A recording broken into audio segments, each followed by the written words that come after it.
interesting to see how that goes for the rest of the season. As we start to grid up here, let us run through the starting order here at Darlington. The course that is too tough to tame, of course. Okay, so on the front row of the grid, we have Andrew Dyson with Joshua Carroll Walden. Second row of the grid, we have Neil Pearson with Barry Neal, last week's winner. Third row, we have Jason Martin with Danny G. Fourth, Michael Skurlock with Hamish Gallagher. Fifth row is Stephen Williams with Josh Mickelmore. Sixth is Riley Curtis with Ryan Jones. Seventh, we have Room Phelps with Scott Griffith. Eighth, Norman Clark, Phil Otto. Ninth, Trahir and Robbie. 10th, we have Foster and Schultz. 11th, we have Urquio and Jackson. 12th is Priest and Dortonak. 13th, we have Raymond and Anastakis. 14th, we have Spencer and Witcher. And on the final row of the grid, we have Anne Rozelle and Christopher Finlay. So, interesting starting order. Good to see Aidan Schultz making it through into qualifying.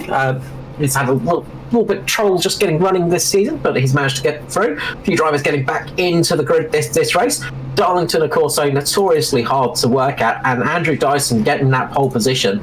Fantastic job from him, and one of those drivers that we really have to watch out for. We saw in the trucks this year, he ran 2 races and won both of them, so he is wanting to carry that momentum over here into the ANZCAR Cup Series. Gets away a little bit sluggish, but he's going to catch up quite quickly. Luckily, because it's a short track, you get a little bit of extra time to catch up to the pace car here.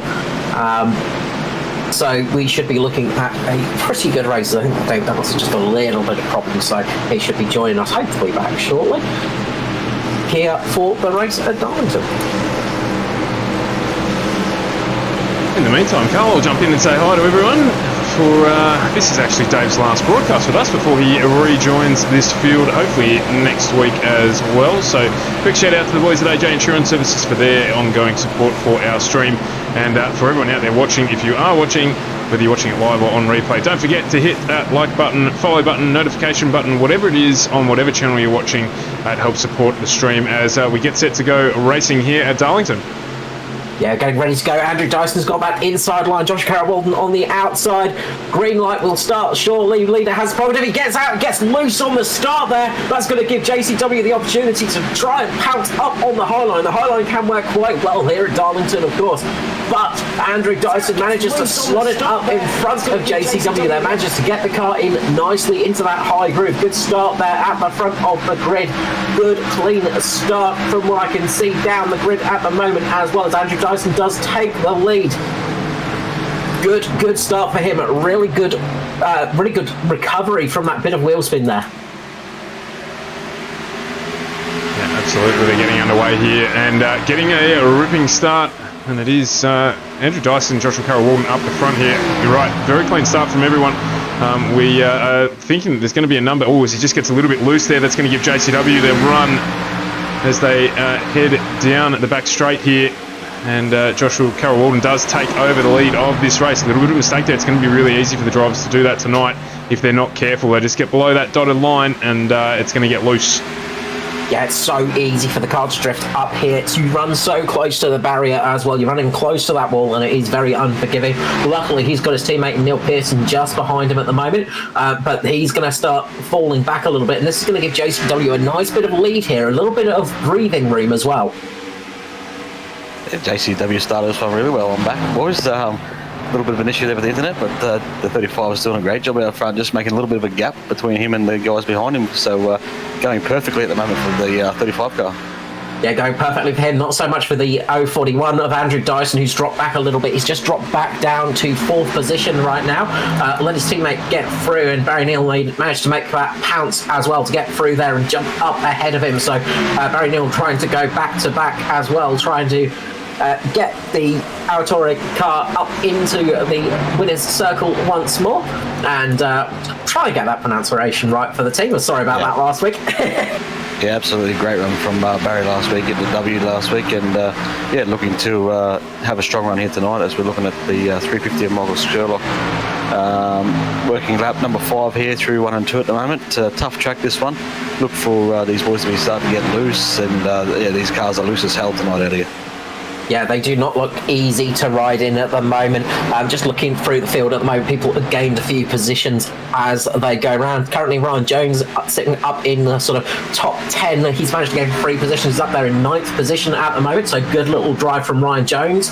He's just chasing down Hamish Gallagher, who just taps the barrier a little bit. His teammates are in front of him of Danny G and Jason Martin, so a bit of a Mitch Motorsport train in front of him, and that's allowing Michael Skurlock to pull away as well. So be interesting to see how this goes. There's another little bit of contact for Andrew Dyson as well. I just saw just out the corner of my eye just a few sparks coming off of his car. Not the perfect start that he would have wanted after that great qualifying lap. No, definitely not. And Ryan Jones was lucky to get into this race. He sent me a screenshot of his quali lap, and he was right out sideways, nearly got to the wall. So luckily he's in there, and he's racing hard with his boys. There's Mitch Motorsport, a bit of a sandwich here at the moment with Ryan Jones, and he's got Danny G in front of him, and just past Hamish Gallagher on the inside. So a nice little move there for the 111 with Ryan Jones.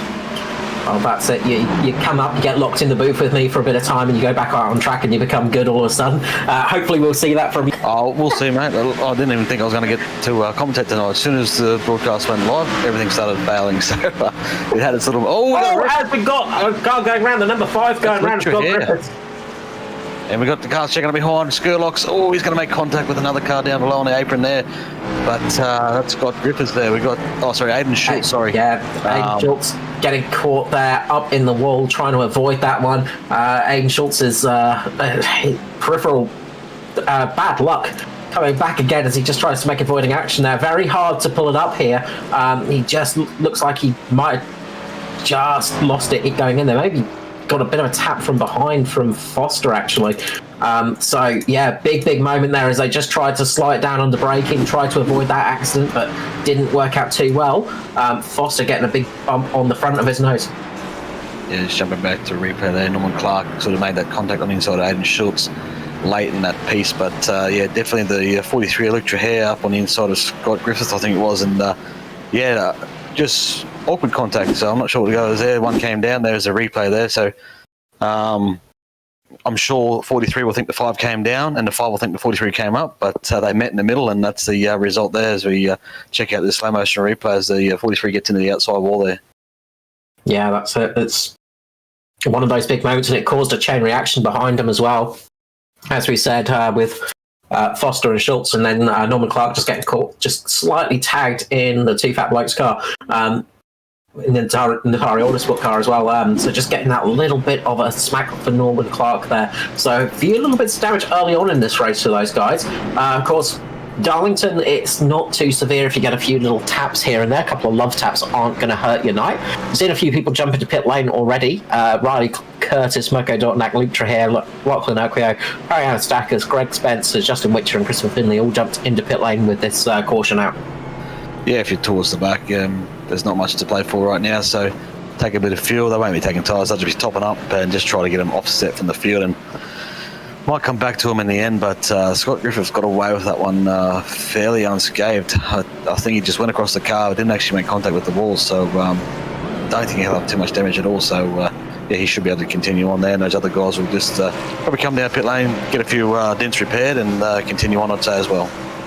Yeah, get the old hammer out and smash out a few panels and make it back to looking somewhat pretty. But yeah, Scott Griffiths got very lucky there. That could have been a lot worse for him. He sort of got the best of the situation. You've got to say, Luke Trey had quite a lot of damage on the right front and left front of that car as well. Big gouge in the left front over the wheel arch there as well for him. So quite a bit of damage out there already as we are on lap 11 of 135. Yeah, definitely not ideal. That'll have a little bit of a bearing effect on the tyre wear throughout the run. As you can see, that left front rubbing on that tyre, the guard there, so that does affect the tyres. So not ideal, but at least he's still mobile. He should have all his horsepower there as well. So he'll continue on, but it'll be just less than ideal, I guess. That's it, and it's never fun having a damaged car, and as long as there's not too much damage to the suspension, it's not too bad, but any damage is always a bad thing. The less damage you have, of course, the easier it is to get through the race. And 2 cars that are looking pretty good at the moment are the number 35 and number 9 up front of JCW and Neil Pearson. They are leading at the moment. JCW is going to lead away as the pace car comes into pit lane. JCW is going to wait for it. When's he going to launch the car? Is he going to get away nice and cleanly? We'll soon find out. He gets a good launch. Oh, it goes up! He loses it. He actually lost the back end there. Oh my goodness, that is a bad one for the 35 there. That's gonna scatter this field immensely through there. He's got some steering damage there too, by the looks of it as well. As we're right on board, he's got left hand down and stay green though. We're going racing here. He did a full 360, and yeah, we're still racing here, boys. Yeah, we are racing indeed, but that was a disastrous restart for him. The person that has helped out, though, is the actual pole sitter of Andrew Dyson. So Andrew Dyson has got up to the front of this race with Danny G behind him. Danny G's worked his way up there. We saw that JCW actually went up and caught Neil Pearson as well, so it was a big moment. A lot of those front runners did get caught up in that, and it just shows how treacherous. Flag possibly there coming down pit lane, so he may have passed before the yellow. Like I said, there's a lot of jumble, a lot of confusion there as Josh had a spin there. So Andrew Dyson having to come in as well, so he might have got the black flag down. Yeah, so and he just gets her in there. So there might be a few black flags, but just as that sort of restart started, a lot of cars towards the back of it, they all just slide up into that fence. There's so little grip out there. Well, that's it, Dave. It is such a slippery track, and this is what people tend to forget and sort of don't really think about oval racing as much. It's not as easy as just turning left sometimes, because you have tracks like Darlington where there is such low grip. It's a very different skill set. It's Danny G getting so close to the wall. He's got his Darlington stripe. He won't be the first, and he won't be the last tonight. No, he just absolutely... If you're going to run to the wall, that's what you need to do. Just absolutely just give it the perfect little kiss and just not do anything else. He's got his teammate Hamish Gallagher behind him and Michael Skurlock now. They've pulled out a 3.5 second lead over Stephen Williams. 35 is having a half spin. Just got contact from the 52, I think. Sorry, just to cut over you there. Let's go back and have a look. Yeah, the 52, you got him to the left rear of the 35 in turn 1. Had a half spin saves that got going again. Yeah, good save there. Managed to keep it going in the right direction, and yeah, as I say, it's not easy out there, but that was from a very bad restart to a very good save for JCW. Yeah, it started out perfect, as we were saying earlier in the call, and when I was saying it, I thought to myself, I don't put the mocker on him, but I thought, you know what, he's got a good gap, we'll do it, and yeah, sure enough, he went and binned it. So unlucky, but he will fight on. Hopefully he's got enough car speed left and he can work his way back up the field. Yeah, that's it. It's all about working your way back up there and damage control now. That's the name of the game. Just looking for Jason Martin, actually. Yeah, Jason Martin's dropping back. I'm not sure why. But I think I saw him in the pit lane or going down a pit lane. So he's had a problem. I'm going to try and find out exactly what's happened. Saw him down on the actual infield. He's had to come through pit lane as well, so he's had to serve a penalty as well by the looks of things. So that's why Jason Martin's dropped right off and down a few laps. He might be just being kind and getting out the road of those guys on the lead lap. Possibly, there's a good possibility there because Jason's a good racer. Guys move out the road from him and he'll do the same for them. So that's probably what that is. As we see the yellow car up ahead of Roselle. Having a look. Oh, now there's some contact with Norman Clark on the outside as we're on too wide with Roselle off turn 2 here. Hopefully these guys get through there, and he's got the 43 here. Oh, he doesn't. He gets into the back. Ryan Curtis is into him, and they're both into the fence on the inside wall. We called it. I said too wide. It's hard to run too wide. It's possible. It is hard though. You've got to give room, but Norman just tried to carry too much speed on the outside line and just pushed into that fence, and very, very easy to do. You literally, he would have been off the throttle when he would have pushed up into the fence there. Yeah, and caught Riley Curtis with that one. Unfortunately, Riley Curtis is the one that got really caught up with that one. Not what he wanted to have happen there. So unfortunate for Riley Curtis there as well as Norman Clark, who was having a good little run up until that point. But yeah, it's so easy, and it is very hard to run too wide here at Darlington. Obviously, you are running that higher line as well, and you're so close to the wall. And that's the thing that makes a difference, is you are running right next to that wall, so there is not any room for error. No, that's correct. I'd be surprised if they didn't both get some engine damage out of that too, which is the really big killer on these sort of tracks. Aero is not too bad, but if you lose any sort of that engine horsepower, those revs, your night's pretty much done anyway. But yeah, as you said, the 93 absolutely no fault of his own, and innocent victim there just went for a ride, basically. Yeah, it's sometimes the case on oval racing. It's just not your day, it's just not your night, and you just get caught up. Looks like we might have a big glut of cars coming into pit lane right now. Yep, there you go. So they're all going to come in. We've done 20 laps so far, so they're going to chuck some fuel on board.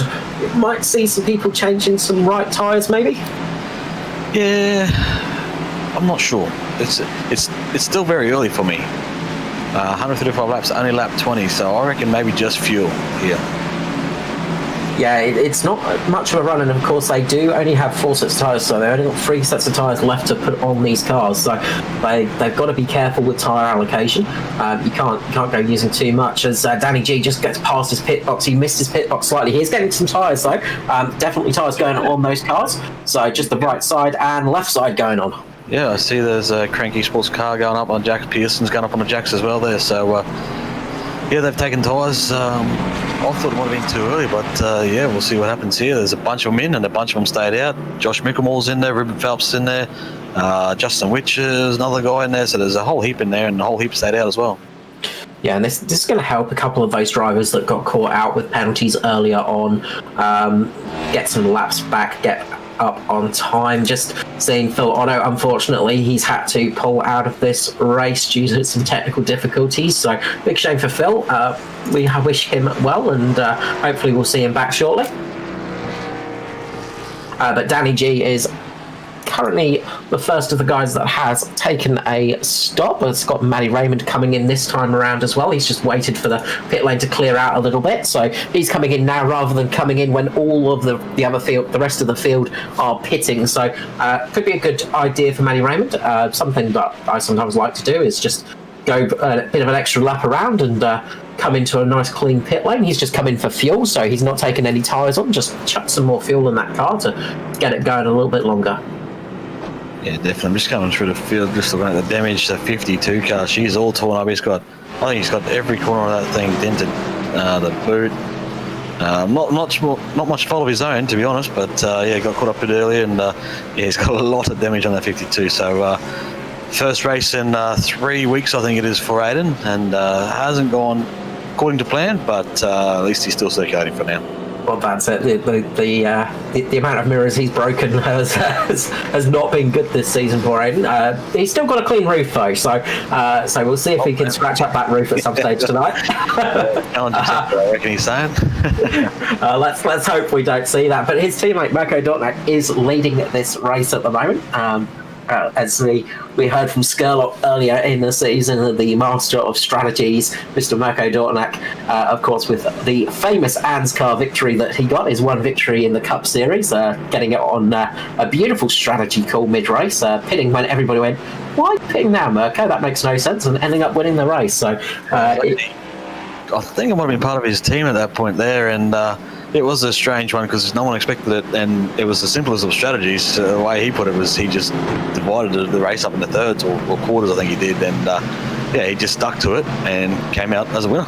Yeah, worked out perfectly for him. So it is his turn to start this race, and we've seen it has been tricky. We've seen both cars on the below line struggle for grip on the restart. So how will Mirko go this time around? He's got Pari Anastakis in the 144 on his outside, so we'll see how the inside line goes on this restart now, as the pace car will be coming in very, very shortly, just this final turn to go. And remembering that half the field's on new tyres and this front half isn't, so I think from Mickelmore back, Danny back. Yeah, so it's not too many cars in front of back, so we're about to go green, I'll let you call it. So as we go around, Mirko puts the foot down and just goes very gently and gets away well there. Good restart. Anastakis doesn't quite get the pull he needs, doesn't get the start he wants on that one, and falls back a little bit, but a good restart there from Mirko Dortnak. Danny G's going to go up there. It's all, as you can see, Mickelmore sliding up the track there, getting loose through mid-corner. Michael Skurlock putting some pressure on him right now as well. Did you see Mirko falling back through these best pack of cars on fresh tyres? Yeah, absolutely. So he's going to get swamped here, but he's made his bed now, so he's sleeping in it. But yeah, you just got to not get too caught up with these guys on fresh tyres as well, otherwise it'll cost him and those guys time on this track at the moment. But you can see he's got Ryan Jones and Ruben Phelps and Ed Foster, the next 3 cars behind him after that. Yeah, that's it. Quite a few of those cars working their way up there and getting their way back up after some unfortunate... Oh, he gets the ball on the outside of 62, just like Norman Clark, but not as hard as another car back there. I think Justin Witcher might have done the exact same thing, so it's a common theme, and it's, as I said, it's very easy to do as he gets really close to the 62 up against the wall again out of turn 3 and 4. Yeah. Oh, he gets a hit from Ruben Phelps, and that's Evan Foster hard into the inside fence. Back onto the field. Oh, Matty Raymond just sneaks through there. There's heaps of cars. He just got T-boned by someone else back there. That was a huge incident there. Wow. So, yeah, it looks like, oh yeah, Foster's engine is gone there. And just going back to have a little bit of a look at that, and yeah, it just looks like Matty Raymond he pulled out from behind Josh Carroll-Walden, and absolutely there must be a cigarette paper between him and Edward Foster as we watch Matty Raymond here on the replay. He pulls out, and he just sneaks through. And then find the car. You go, Carl. Yeah, that was just so close there. You can't really get closer than that. I want to see a on board of that from Matty Ray. Here we go, on board from Matty Raymond as he comes in. He's going to pull out through the smoke, can't see nothing, and then all of a sudden there'll be a number 53 right in front of him here, and he just sneaks up the inside without hitting it. He goes to go high. He goes to go low. He just sneaks through there. But if we can jump on board with Christopher Finlay too, he's the one that actually cleaned Edward up after that wreck. So here we go. Boom. Big T-bone. Right side of the 53. Barry Neal as well, just getting clipped with that one and gets clipped in the side. So luckily not going to be too much damage to the Atari Autosport car there, but the Atari racing car, sorry. But still some damage to that car, and as I said, that beautiful Maori-inspired livery on that car as well. But yeah, that was insane, and you can see how bad the smoke is as well. That's the big thing. The smoke is terrible. As I'm just watching Christopher Finlay, he just tried to get into pit lane and just overshot it actually, and he did not make pit entry. It looks like he's just locked up and gone straight into the dustbins of doom at the beginning of pit lane. Yeah, that's no good. I'm just watching how that actually all started because remember Edward Foster's the loser. Actually, there's a wreck behind him. Witcher got turned by, I think, the 52 of Aidan Schultz as well. So there was multiple wrecks there. But the original started with the 62 got loose and then net coded into the 06 of Ruben Phelps. But I'm pretty sure off the turn here, they get into their own accident. Yeah, certainly do. Here we go. So the 52 has actually hooked the 10 here, and they had their own little party down the back there. Yeah, it's sort of double incident there. That's going to be an interesting one because, of course, with incidents like that, if that actually, because they pretty much happened simultaneously, didn't they, really? So yeah, that's the big thing. It's going to be tricky to work out actually who brought the caution out on that one, because with the, you don't know how the rules work in ANZCAR. Sort of penalties go to the person that brings out the caution, of course. So it's generally when a caution comes out, that's when things get looked into, unless there's a protest. So it'll be interesting to see which of those incidents brought out the caution, because in fact that could be a very depending factor there on a couple of drivers. Because if that caution was brought out by the 52 rather than the yeah, I think he might have been 53. I think he might start there first. Well, I mean, no fault of Edwards there, but he just got caught up in someone else's crash. Yeah. But I'm going to blame that on you, Carl. I think Aiden might have been trying to get that out roof, mate. trying to get that roof dented, yeah. Yeah, there was plenty to dissect in that one, so that was a big one. Yeah, that was a huge crash. And look, we talk about big ones on the super speedways, of course, and that's always a big moment. But on these shorter tracks, especially here at Darlington, this track is a real tough one to drive on. You are only moments away from a massive stack up. Yeah, absolutely. As you see, Mirko, mate, he was hardly even driving that car, just on those old tyres, and it just got loose on him. Like, you don't even hardly have to touch the throttle. It is very tough, this racetrack. Don't underestimate it. And yeah, unfortunately, got a little bit loose, and then as he was coming down the track, it's net coated into Ruben Phelps, which then just a chain reaction from there, unfortunately. Yeah, real shame there, and a shame to see Foster out so early as well, because obviously fighting for the championship, a lot of these guys are, but I imagine he's going to be not too happy with that one, as we will be going back to green flag racing very, very shortly. Foster's an old school racer, so he loves old tracks like this, so yeah, he'll be a bit bummed about being out this early. Yeah. That's... he's in the infield, Kirsten, actually. Maybe we'll just watch this replay and then we'll grab him if you like, Carl. We'll just get the race going here and then we'll bring him up. Yeah, we'll get this restart underway. It's going to be Danny G leading Hamish Gallagher on the outside. So Danny G is going to have that sort of slightly cursed position on the inside line. And we've seen it's been tricky there all night long. So let's see how he goes with this one.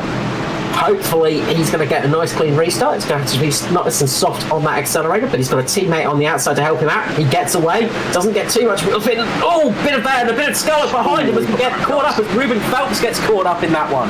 As we stay green, we're still green flag here, so Ruben's going to gather that up, but still green at the front. Still green at the front. Very tricky conditions out there. And as we've seen, another incident at the restart. We've got Edward Foster up in the booth with us. Ed, how's it going? Obviously not wanting to see you here this early in the race. No, not wanting to be here at all. But there you go. You qualify down among the wankers. That's what you get. It looks very, very tricky out there tonight. From your experience, how slippery is the track out there? It's extremely slippery. It's very, very slippery, especially after you get a few laps on the tyres.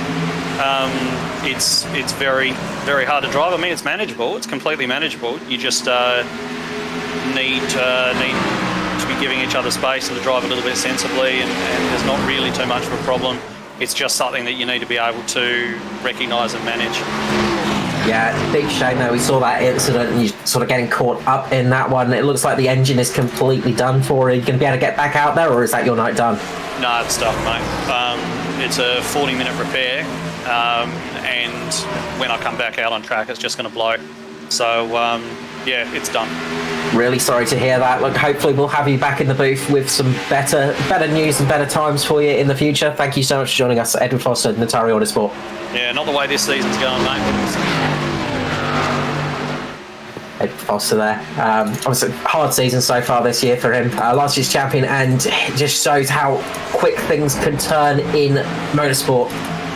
Yeah, absolutely. Real shame. As I said, he's an old school racer. He loves this track, and he loves them old 87 NASCAR, so he'll be bummed being out this early. But just watching his cars, they just look like they're on eggshells at the moment. Just the body language of the cars, they're just moving around. It's almost, it may as well be raining out there, I'd say. Yeah, it is really, really slick out there and very tricky to drive. I'm just watching some of these cars and I would not want to be out there, in all honesty. As much as I love racing, I would not. I'm much happier in the booth tonight for sure. Yeah, just watching Neil Pearson, he's going too wide through 1 and 2 here, so... as the 293 gets out into the wall, just exactly like Norman Clark done, many others have tonight, and yeah, he just washed up, get that aero wash, so he's going to lose a couple more spots out of that. Scott Griffiths is dropping back as well, as Josh Carroll Walden is trying to fight his way back through the field as he gets sideways off turn 4 and holds it nicely. Yeah, now you might know a little bit more about this, but didn't they do a little bit of an update to the track with the latest update very, very recently? Yeah, they certainly did. So last night or the night before, they did do an update, and I think it was a service update. I know that for sure. I don't know whether it was for the multi-group sort of stuff. I think it was, and that's probably why it's made it a little bit slippery as well. Probably more accurate to what it is, because yeah, we know it's definitely not the easiest track to tame, as they say in real life. So as Matty Raymond's making a look up the inside of the 35 now, up in turn 1 here, see if these guys can get this done without sideways he holds it. Five of Scott Griffiths up behind him as well, so yeah, these guys are racing hard, but yeah, definitely an update on the track surface. Yeah, and I wonder how much it's actually affecting the guys out there.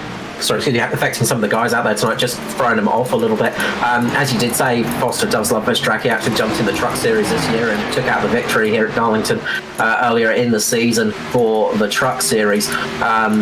And yeah, it is always a shame, especially when your race is done so early, but we've seen a few cars unfortunate in that tonight. But it's just keeping the cars clean and keeping it out there now. People are just going to try not to race too hard at the moment. I think that's one of the issues some of the guys are having. Yeah, definitely. And I'm just looking at the leader here, 24, Daniel Greshleskovic. He's had good fortunes here. I'm pretty sure he won the cup race, or he went close to winning a cup race, possibly even on the last lap against his teammate. Maybe a bit of contact. I can't remember clearly, but I'm sure that there was contact between him and a teammate once to win a race here. And he's having a good run tonight. He's out front, doing everything right. He's got a teammate behind him, so touch wood, they don't come together. But you got Hamish behind him, and then Skurlock in the 350, who's ever present at the front. And he's running in third at the moment. Well, he's the only car keeping it from a Mitch Motorsport 123 at the moment, as Josh Micklemore just sits behind him, another driver that is very good on this Darlington circuit. You've got some very good Darlington specialists in that team as well. Mitch Motorsport, one of those teams that when they started up, we all just said, well, that's the team that's going to win everything, and they often do, because they have got such a broad range of talent in their team that they've got a lot of drivers that are very good on these surfaces. But don't count out Skurlock. His car may look like a bit of a dog's dinner at the moment, especially on that right front, but he can still get things done. We know Skurlock can pull it out of the bag. Don't count him out at all. Perry Anastakis is doing a good job at the moment. He's running up there in the top 10. He's only got the one stop at the moment, and he's still on those original tyres. So he hasn't changed tyres yet. So he's still on those old boots. But keeping that car out there at the moment, so he has a little bit more to play with later on in this race if we get a few more cautions. Yeah, his gaps are just fluctuating at the moment, so the front three have just tightened up a bit here, and I'm just looking back. Ryan Jones is actually catching Josh Micklemore now too, so Ryan Jones having a good run, and he's got James Robbie behind him in 6th position, which is great to see James up there after a tough couple of races. So he's back tonight and having a good run. But these guys, as soon as they can close down, as Hamish is ranging up onto the back of the 24 now, so these guys are probably... Danny G just goes up into the wall, 24 up into the wall. And that's 31 in the background. Sorry about that. Yeah, hit exactly what his teammate did. So now Ryan Jones is all over the back of the 31, and so too the 13 over the 24. Yeah, and this has given Skurlock the chance to get right up there as well for this battle at the front. There is it's also given James Robbie a chance to close up as well. We know James Robbie's quite good on loose stuff as well. He's one of those drivers that is quite good on the dirt circuits, things like that. So a little bit of loose track grip is not going to be affecting him too much. Up on that wall again. He's up there again at 24's 13 is going to look to his inside. Will he try and make a move down here? The 350 is going to do it, because he's not a teammate. He doesn't care. He's going for it. Scully going down the inside. Is he going to make it stick? He's going to try. Oh, geez, that's good racing, boys. They've just done a crisscross, and the 13 comes back. This is giving Danny G a little bit of a chance to get a bit of a breathing room out from those two guys. Just behind him, Ryan Jones is going to make the move on Josh Micklemore right now. He's gone down the inside. He's going to try and make it stick. James Robbie's all over the back of Micklemore as well. So battles all across the track right now. Neil Pearson as well fighting his way back. He's worked his way back up to 7th position after that early incident. So great job from Neil. Yeah, absolutely. That was a great exchange too from the 13 and the 350 the lap before. But Neil Pearson and James Robbie are going to look to try and get past the 31 of Josh Micklemore now and continue their run up the field. As Pearson ducks out to have a look, and he's going to make the pass down into turn 3. Yeah, Pearson going for that, and he's going to make it stick in front of Robbie there, and he's going to try and get Micklemore as well, who seems to be struggling a little bit, just running wide. He seems to be washing wide like his teammate Danny J at the moment. Yeah, and as I said, it's just very easy to do, and those guys have got the clean air as well. Like, Josh not so much now, but Danny G definitely had the clean air. He was out front, so even in the clean air, you're still getting a lot of push in these cars. You are, as the battle rages on at the moment. It looks like Pearson, his car is pretty clean actually. He's got a few dents here and there, but it's not looking too bad. Josh Micklemore, again, just a little bit of a wrinkle in the bonnet at the moment. Not many cars out there looking like they're without any scratches on them, in all honesty. I think every car in the field at the moment has some form of little ding in the side. Pearson's all over the back of the 31 now. He's going to look to go down into turn 3, and Josh actually backs out of it. Almost sort of caused the 41 to have a bit of a random check up there, because he sort of wasn't expecting to get out of it. But that's the pass done. So Josh is looking to just consolidate for now. He knows when to race and when not to race, and he just made that easy for Pearson. Yeah, it looks like Micklemore might just be not pushing too hard at the moment, just trying to get those tyres lasting a little bit longer maybe, just trying to get a little bit more life in there. As you see, James Robbie just behind him was just sideways coming out that corner, so big moment for him. Maddie Raymond as well, a little bit further down the field as well, had a bit of a scary moment, a little bit of sideways action, so he's made it through as well. So luckily they've managed to keep it going, but James Robbie is trying to get past Micklemore right now. He's trying to get that little bit of toe, a little bit of run on him, not quite working at the moment. He's got to try and sort of make the slide job happen almost. Yeah, definitely. I'm just watching a little battle between Aiden. He's up and behind Anastakis. Oh, the 31's hard into the wall on the outside. Same deal as all the other guys have been doing. As the 41 now, James probably makes that pass down on the inside as Josh just makes it easier. Oh, now he gets up into the wall as well. So as we've been saying all night, very slippery out there. Yeah, the trouble is, as soon as you go offline as well, you get onto those, get onto the marbles sometimes, and that's it. And that could almost be night over, can't it?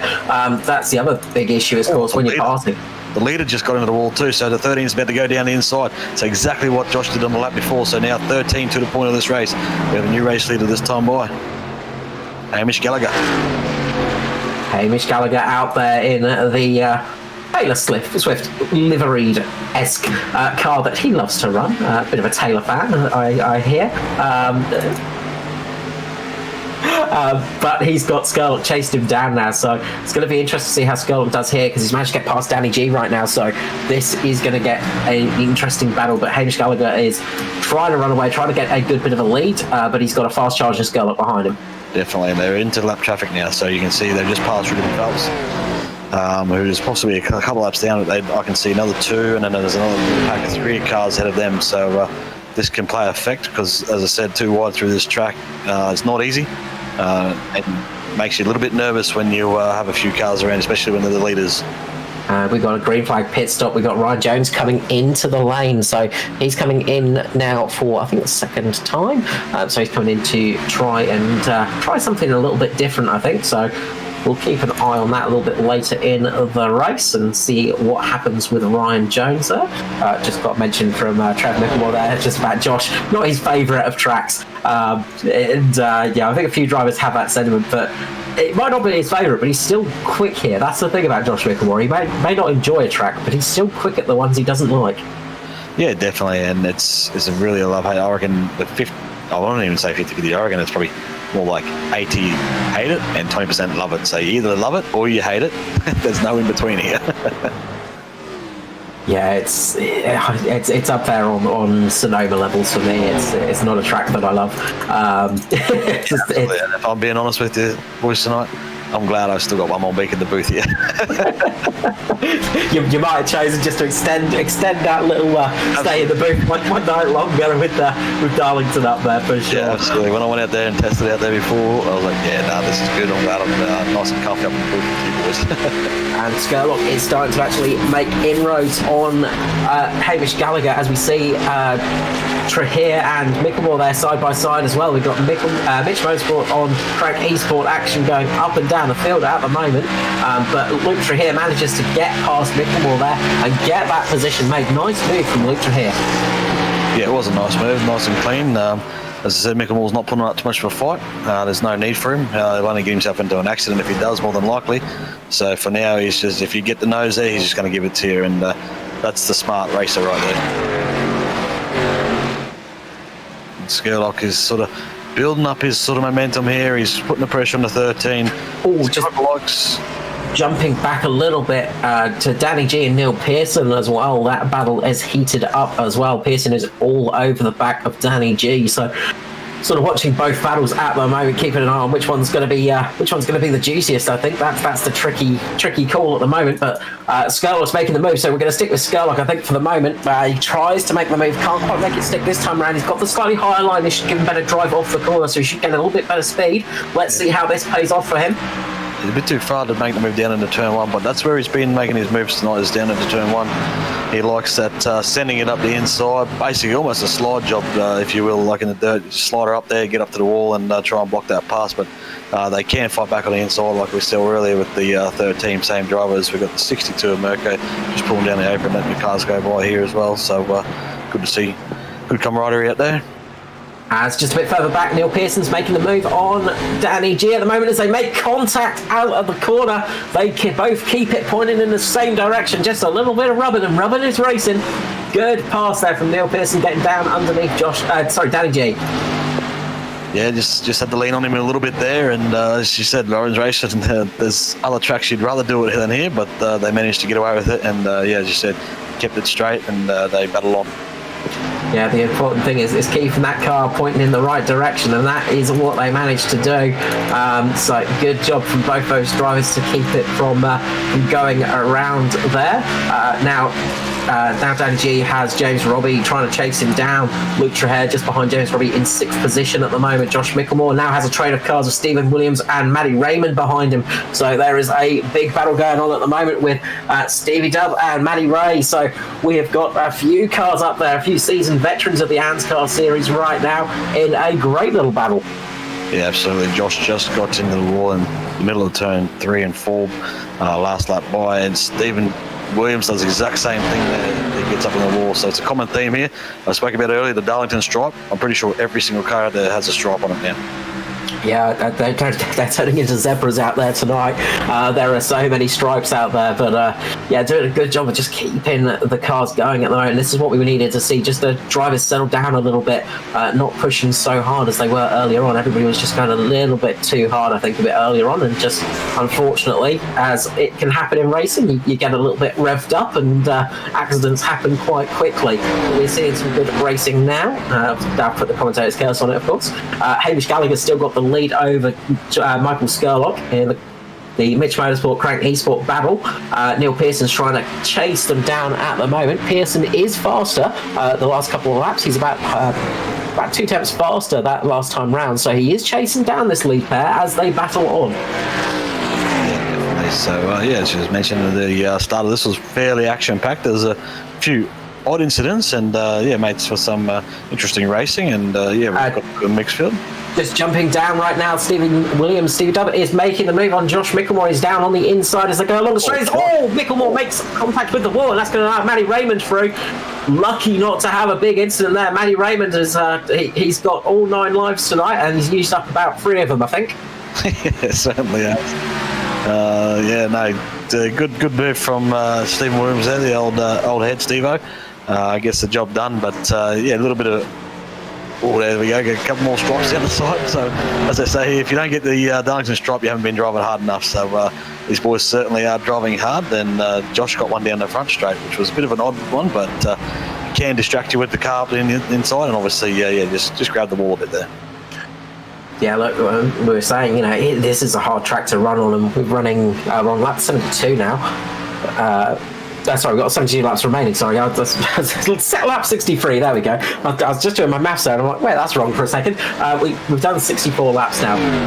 Quite a lot of laps in this race, and long green stint now, actually, which will be taking its toll on those drivers out there. It does take a bit of a mental toll on you as you get long green flag off stints here, but you do get into a rhythm, and that's the important thing, getting that rhythm working. Yeah, absolutely. Especially at this track, you just need to get yourself in the rhythm. As Ryan Jones is coming back through the field after taking that early tyre stop, as we remember, he came in, so he's working his way back through. But yeah, you've got to get yourself in the rhythm, because it's not flat. You don't just hold a flat like you do at Daytona and Talladega. Here, basically, you probably around the corners you'd be using 50% throttle, and then only slowly increasing off the turns as well. So you need to get yourself in the rhythm and just make sure you're nailing that every time, otherwise you'll end up in the wall, as we've seen many do. Yeah, Ryan Jones, he had a very long pit stop. I'm wondering if he had some kind of technical or mechanical issue there. He's actually 3 laps down, so unfortunate for him, he was in the pit lane for about a minute and a half, I think it was, so he lost quite a lot of time in pit road, so not sure what happened to him there, so that is unfortunate for him. He's going to be kicking himself. He was in a great position. He had car speed. He was moving forward. He just made a pass up in the 4th before he stopped, so that's a real shame for Ryan. He's going to be dirty on himself about that. Yeah, and it's hard to get into this pit bay, especially on the green flags, because you don't realise how far in on the apron the pit lane is. So you keep turning, you realise, oh, hang on, I've got too much speed still. By that time, it's too late. You got to go around again. Sometimes I've done it before. A lot of people have. So yeah, hard one to get into on the green flag conditions. Yeah, absolutely, and we're probably going to be seeing some green flag stops actually starting relatively soon, I'd say. I imagine they're starting to scream out for tyre life out there, and those wheels on those cars won't be feeling as good as they were earlier on in this race, so we'll see. Skurlock having a big strop down there, so he's as Denny G actually comes in, as you were saying, but yeah, Skurlock into the turn 3 wall there, giving it a hard lick. Get the Denny G and Ryan Jones behind him has come in as well, so he must be just coming in for fun, I guess. I'm not sure, but Denny G first to blink of our lead car, so he was 6th position when he came in to the pits there. Yeah, so that's going to be interesting to see how it goes for those guys. This could be a good move for Danny G if he can, if he's the only one that pits, and we don't see any others. As I think we've got Luke Traher. Luke Traher trying to come in. He's missed the pit lane, as you said. Luke Traher, will he make it? Will he make it? No, he's not made it. He's absolutely stuffed that one. Luke Traher just missing the pit lane. Hamish Gallagher getting into pit lane now, as well as James Robbie. So Luke is going to cost himself some serious time. Going to move on the 350 for the lead of the race here. Takes the lead of the race down in turn 4. Skurlock's just letting go by. He's going to come into pit lane, see if he can get it pulled up. As I said, it's very hard to get it pulled. You've got to follow that line in, and he's going to get it in. He's got a lot of speed there. He's got to get it back down. He might be right there, but yeah, one of the hardest places to get a green flag stop is this place here. Yeah, it's not easy at all. Pearson has got Aiden Schultz just behind him at the moment. I think Aiden's on a lot fresher tyres, in all honesty. So I'm wondering if Pearson might be looking to try and eke out some time here. He's done 50 laps now on this set, so this stint. So he's been out there for quite some time. Oh, jeez, he just sent it in there. Tell you what, Pearson's not happy about that. He must have saw that. He saw that in the mirror. He come from a mile back. He was on a mission there to wreck the 9, I thought. But yeah, everybody's hair raised up in this commentary booth, that's for sure. Yeah, that's it, and that's the difference of fresh tyres and old tyres right there. Even though Schultz's car was, it's got a lot of damage on it, he is on fresh tyres, and he's just trying to unlap himself there, but Pearson did not want that to happen. You know, that is one of the big things you have in oval racing, of course, is you have people wanting to unlap themselves and get back on the lead lap as Pearson comes in. This is going to be about. He's down on the apron on the back straight. He just got sideways at a turn 2 and gathered it back up, but there was a little battle pack there, and he's got a few guys behind him now, and Andrew Dyson's was in front of him as well, so a little bit of a pack there, but yeah, it's all starting to happen here. As I said, got a few mixed tyre sets here, but yeah, that was too close for comfort for Pearson. As you see him come straight back down the lane the next lap by. So, and he did get on the radio, so he made sure everyone was aware. Yeah, that's it. Matty Raymond coming into pit lane now, sliding into pit lane. So he's managed to get it in. Stevie Williams, the truck champion for season 1, is still out there though. He's doing a good job at the moment. People, this is going to work out well for. I'd probably say it's going to work out quite well for Luke Traher. See how that goes for him. James Robbie as well. James Robbie, it could work out very well for him from his pit stop. We'll see how it all shakes out when everybody's back out on track and everything starts to settle down a little bit. Yeah, it's plenty of action. As the 0 for 1, I should say, heads to pit lane of Andrew Dyson. Yeah, we've got JCW out there as well. He's got some slightly fresher tyres, slightly fresher tyres, I think, than the rest. He stopped about 46 laps ago, so he'll be coming in very shortly. But he's going to try and hang it out there for a little bit longer, just in case we do get a caution. So he's playing a bit of a different game, just rolling the dice a little bit, seeing how it all pays off, because the caution comes out now. It is going to change things up for this race, and for those that have already stopped, it could be a big difference maker. The ones that are looking good at the moment are Pearson and Skurlock. Pearson actually managed to get out on the lead lap there, so he's on those fresh tyres and he's effectively got the race lead at the moment. Yeah, so we'll have to wait for him to cross the line there for it to update a mile, but showing Stephen Williams in the corrected order, I think, yeah, Pearson is your race leader at the moment. Yeah, well, pit stops included, that is, because we've got Greg Spence, Joshua Carroll, and Stephen Williams out there. Stephen Williams done 55 laps on this stint so far, so he's kept it out there for a nice long time. But he's trying his best to keep it out there, just hoping for a caution to come out at the moment. Yeah, definitely. If one does, and there's always that chance here. And, as Stephen Williams makes a big hit into the wall, just as we put the curse of the commentator on him. You don't want to be the caution. If you're waiting for a caution, you don't want to be the caution, though. No, that is it. You want a caution, but you don't want it that much. So that's generally the case there. But that was a big moment, and obviously those tyres are starting to fall off for him. Just struggling through the exits of the corners right now. As you can see, James Robbie just going down the inside of him, and who's that behind him? I think that's Riley Curtis in the 93 just behind him as well, just trying to get some laps back. Yeah, he's running late, 8 laps down after being caught up in that incident earlier on in the night.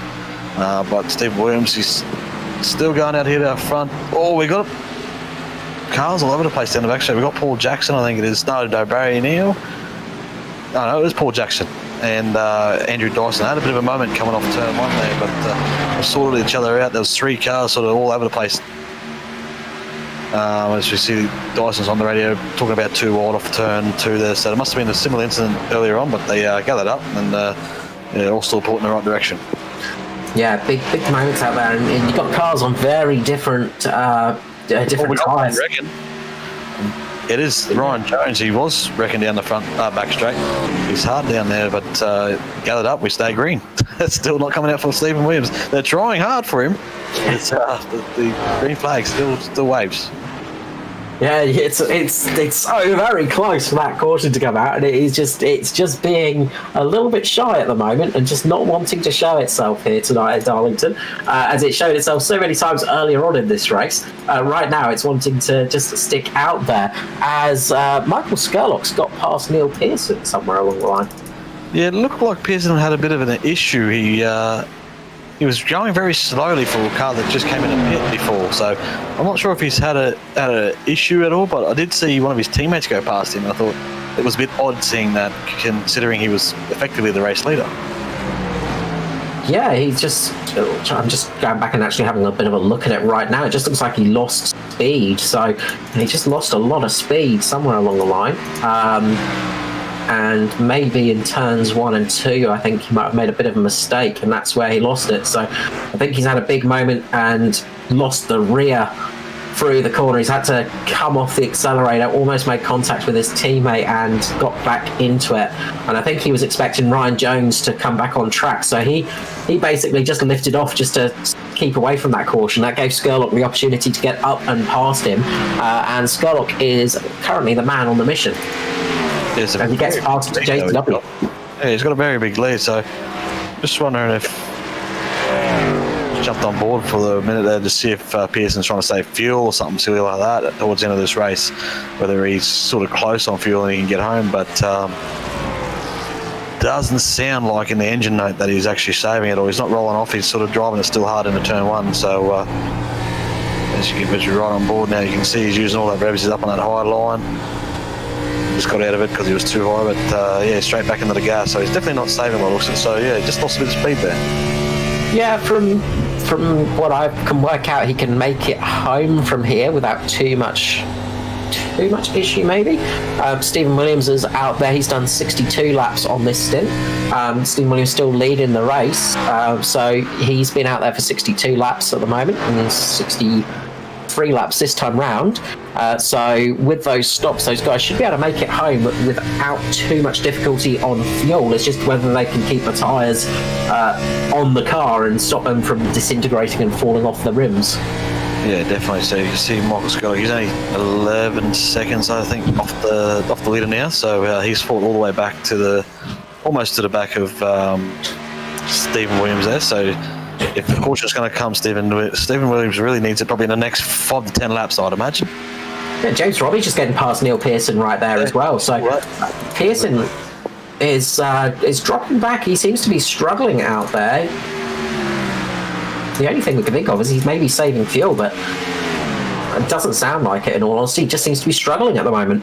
Yeah, definitely. Whether he's just lost confidence or he doesn't have confidence in his tyre set, even though they're all the same. But yeah, Barry Neal's looking up on the outside of him there as well to just get past. I don't think he's in position, but he's just looking to get past him. But yeah, definitely no speed in that number 9 DPR Chevrolet at the moment.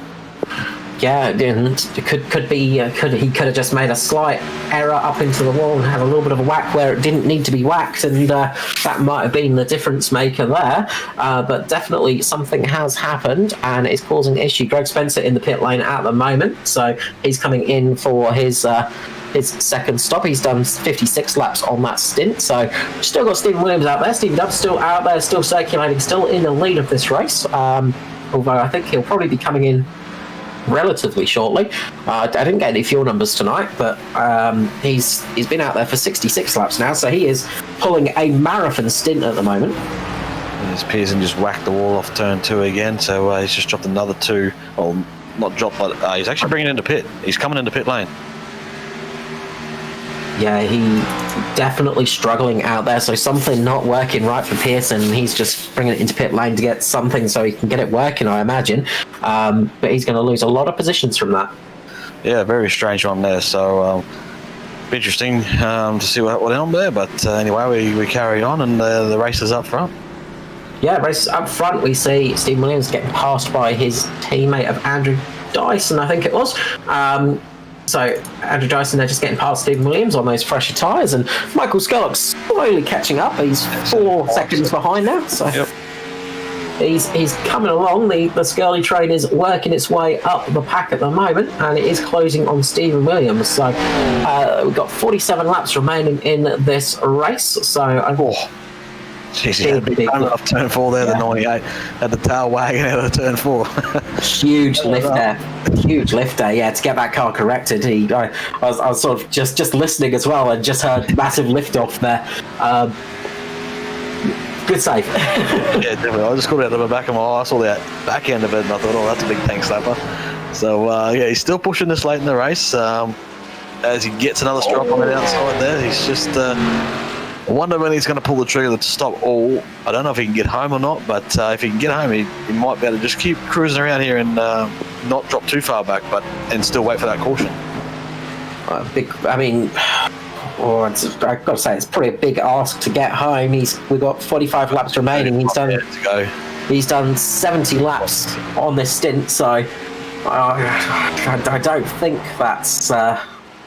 Well, we've been surprised in the past. I mean, we have been surprised in the past. But what this is going to do for Stephen Williams is he's going to be able to come in a lot later than these guys. If they do have to make one more stop, which I don't think anyone will do, but he's going to be on some nice fresh tyres towards the end here. So he might be able to work his way back up the field as these guys start struggling. But he's going into the wall one more time. Just takes another bite out of that wall as we've got a big battle going on between Danny G, Hamish Gallagher, Joshua Carroll-Walden as well, trying to catch up there. James Robbie's checked out a little bit. I did say watch out for James. He's worked his way. Robbie has worked his way up to 3rd position at the moment. He's managed to get ahead of Danny G and Hamish Gallagher. Yeah, the demon on dirt, James Robbie, having a good run tonight. As I said, it's great to see him back. He's got Barry Neal in front of him by the looks of it, having a bit of an issue hitting the wall up front. It definitely was the 22 Barry Neal, but yeah, good to see the green Pace Syndicate car back on the grid tonight. The green machine is back out there and doing a great job, but up at the front, Stephen Williams has got a very different machine behind him, and that is Michael Skurlock. He is right on the tail of Stephen Williams right now, and he is going to try and make this move. He's going to try and go down on the inside here, down the start, finish straight. Will he be able to get the car under him and get it through the corner? It looks like he will. Skurlock's going to take the position and get into 1st place. Yep, so it's relatively fairly easy given the different tyre strategies those guys are on. So Skurlock has pulled down a heap of time and just reeled him in. And as I said, it's all in the tyres at the moment.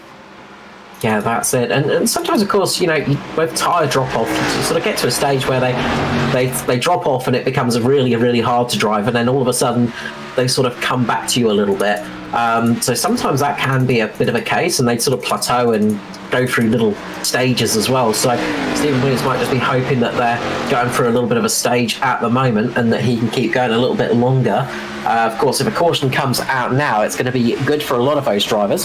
Some of them it might not be good for if they've hit their tyre allocations. Yeah, definitely. So yeah, as you go through the run, you can still be trying to drive it like it's got good tyres on it, but then you find a bit of rhythm on the older tyres, and you can actually find a little bit of speed if you sort of just run at that pace. If you try to work them too hard, you'll actually run slower if you try too hard. So yeah, you've got to sort of nurse them, and you'll actually find a little bit of extra pace than if you were running them a bit too hard. If you treat them nicely, sometimes they return the favour a little bit. As we see right now, Danny G's got his teammate all over the back of him with Hamish Gallagher. The 24 and 13 are battling on at the moment as cars on different strategies get past them. So you can see Justin Witcher there going down the inside of Hamish Gallagher right now on those fresher tyres and just able to make that car stick a little bit easier on that inside line. It's going to drift up. The number 10 is going to drift up a little bit. It's all behind him, I think. Who was that just behind him? The blue car there.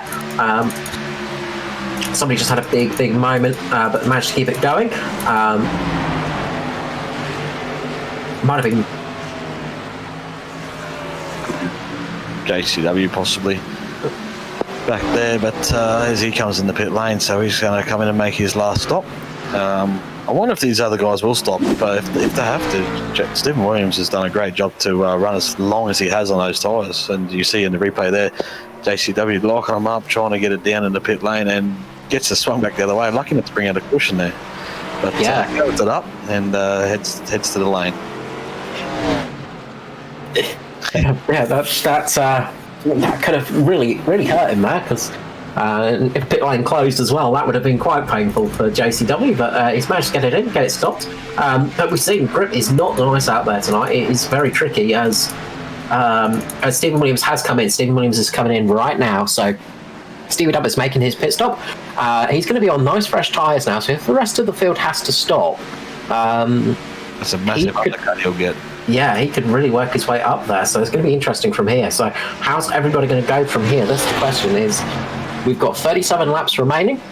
Currently, Michael Skerlock's done 29 laps on this stint, so we'll see how this one works out. It's going to be very interesting. So yeah, if they do come in, and I hope they do, because it's going to make a good race towards the end here. And Stevie's done a marvellous middle stint in this race. Yeah, absolutely fantastic stint there. 77 laps. Rolling down pit lane, he's out there. He's rolling back. They've done an engine swap in this thing. They've got it repaired, and the 53 returns to the racetrack, ladies and gentlemen. Well, he's got 36 laps, and he's got a few cars that have retired. So currently, Aidan Schultz might be out of the race. Lachlan Apio, Christopher Finley's out of the race. So Foster might be able to make up at least 2 or 3 positions at the end of this race if he can get there to the end. Yeah, and another big thing.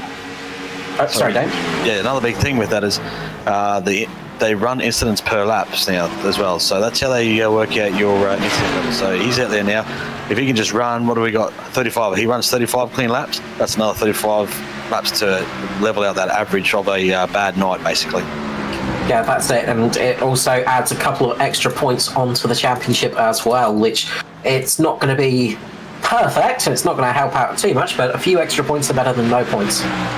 Yeah, absolutely. And I think you've got to be careful, as I said, with these incident points. So they work it out. It's however many incidents per laps you've run. So over the season. So it's averaged over the season. And so, yeah, as I said, that will just help with, he'll have probably incidents tonight. I reckon he's up to about 8x, I reckon. And if he just runs those 35 laps, it'll just help that number. Yeah, just help clear it up a little bit, make things a little bit easier. Just looking through the field at the moment, Skerlock has a 9-second lead over James Robbie, and James Robbie is around about 6 seconds ahead of Hamish Gallagher at the moment, so they spread out a little bit at the front.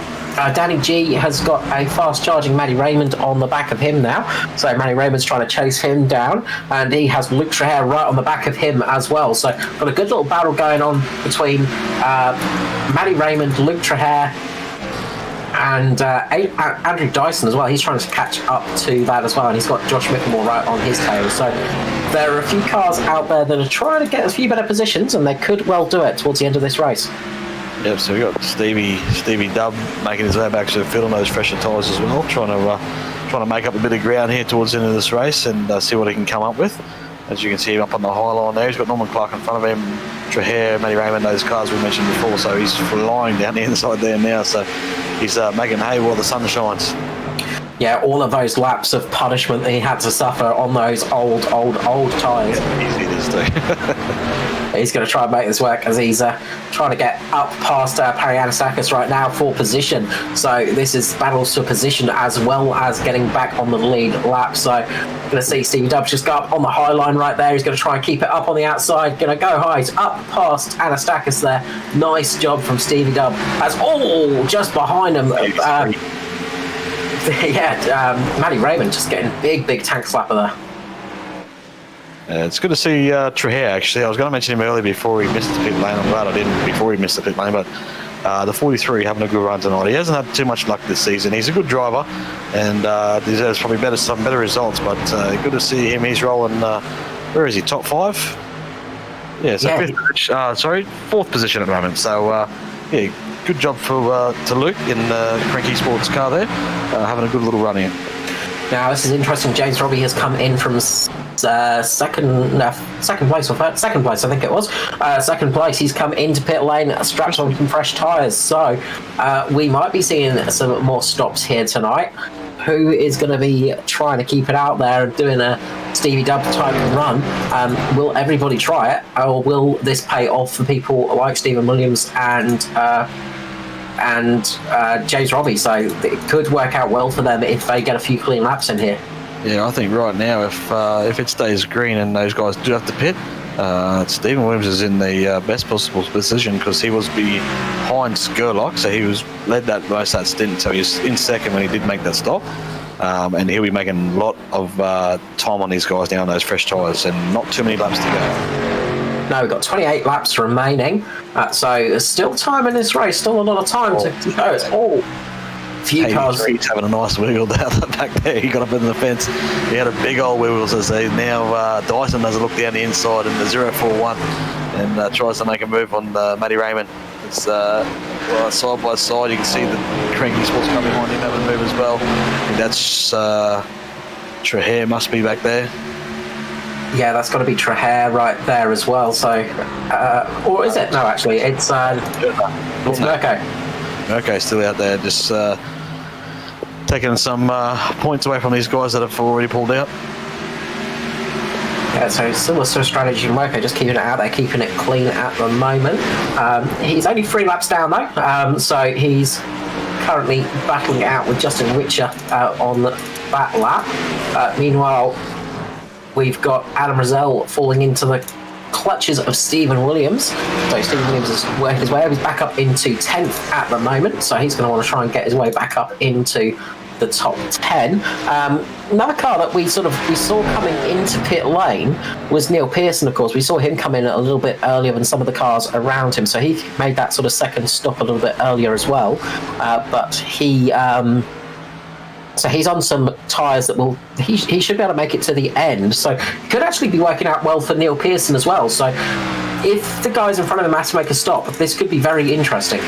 Yeah, you're right. So he did make that real early stop when we thought he had issues. So he might have just thought he had to get off that set and come down and get some new tyres. So he's a big player in this one too. If these guys do have to stop up front. Yeah, he's got about a 8-second gap to Stephen Williams at the moment. So Stephen Williams is catching him, but it's going to be interesting here. If we do see everybody needing to make a pit stop, a few people could work their way up, and we could see a few people trying out some different strategies here tonight and actually pulling a blinder. Yeah, definitely. I'm just keeping my eye on Skurlock just to see if he makes any movement towards that pit lane at all, but at this stage, he's just doing what he's got to do at the moment to keep the tyres on the car.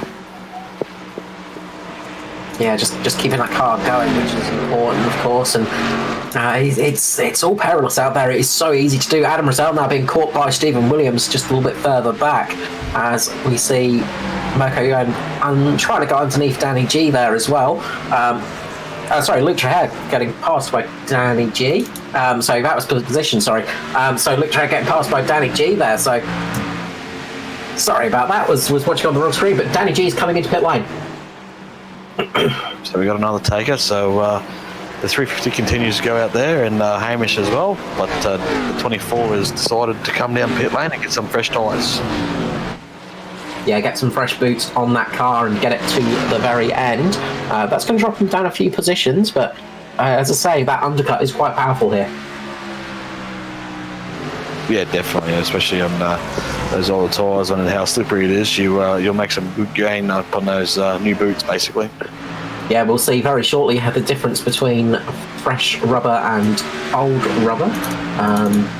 As I was just looking a little bit further back, we've got Luke Traher being passed by James Robbie at the moment. He's working his way back onto that lead lap as they go through. Currently, Danny G is in the pit lane, so that's Neil Pearson is the first car down a lap at the moment, and he's being chased down by Stephen Williams. So Stephen Williams is slowly catching Neil Pearson. He will catch him, but it's going to take a few laps to get there. It's just going to be if there's any takers in the next 20 laps to the pit lane. Yeah, so Stephen Williams have fresher tyres than Pearson at the moment, so he should slowly make... Oh, Skurlock into the wall. Yeah. Big hit for Skurlock there. Up into the barrier. That was a big punch up into the wall. That is a big stripe from Darlington there.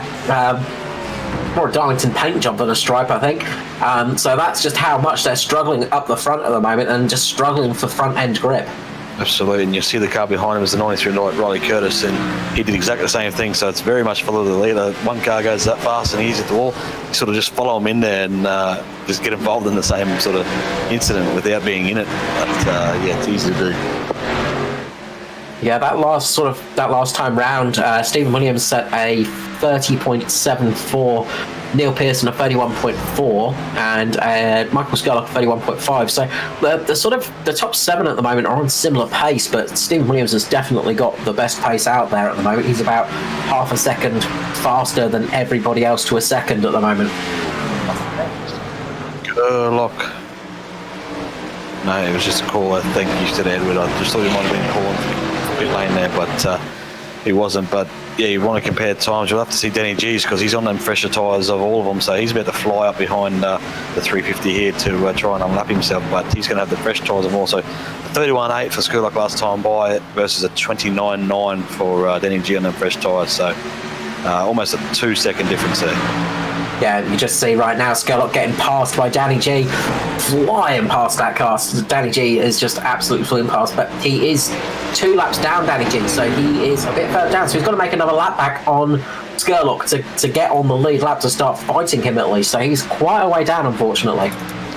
Yeah, so if you're Skurlock at this point in time, you've pretty much put yourself in this position. You've just got to commit to it now, and so if he's got the fuel, there's no point stopping now. There's not enough laps to come in and work your way back out, so he just needs to run to the flag now, and hopefully there's no issues or no cautions, basically. Yeah, he's just got to hope for the best. Right now, though, there is the battle for the lead lap and 7th and 8th place at the moment. You've got Neil Pearson with Stephen Williams right behind him, and the 2 DPR cars are very close together, and we're going to see Stephen Williams go down the inside. He's going to try this time around. Going to make it? Yes, he is. Down the inside, straight past Neil Pearson. Stephen Williams is going to go on the chase. Will he stop it in time? He does. Very close to the barrier there.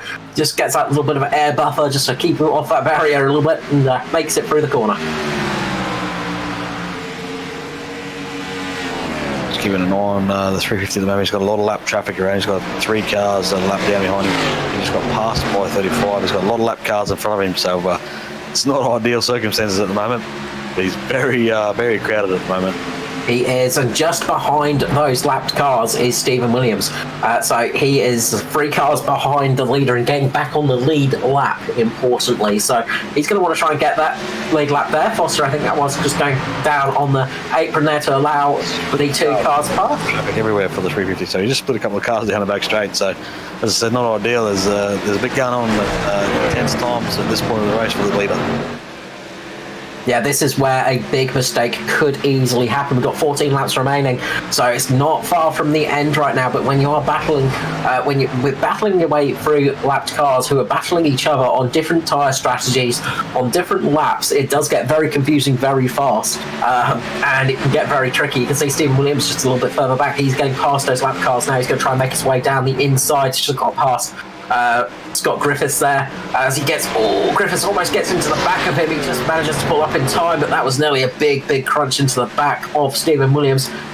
He's trying to chase down Josh Micklemore ahead of him, who's got about a 8-second lead at the moment over Stephen Williams. But most importantly, Stephen Williams wants to be on that lead lap just in case the caution flag does fly. Yeah, definitely, and he'll have the fresher tyres because I doubt that point of the race if anyone will pit, but unless they all pit. But yeah, right now the 350, all he can do is just keep circulating and eyes forward, basically.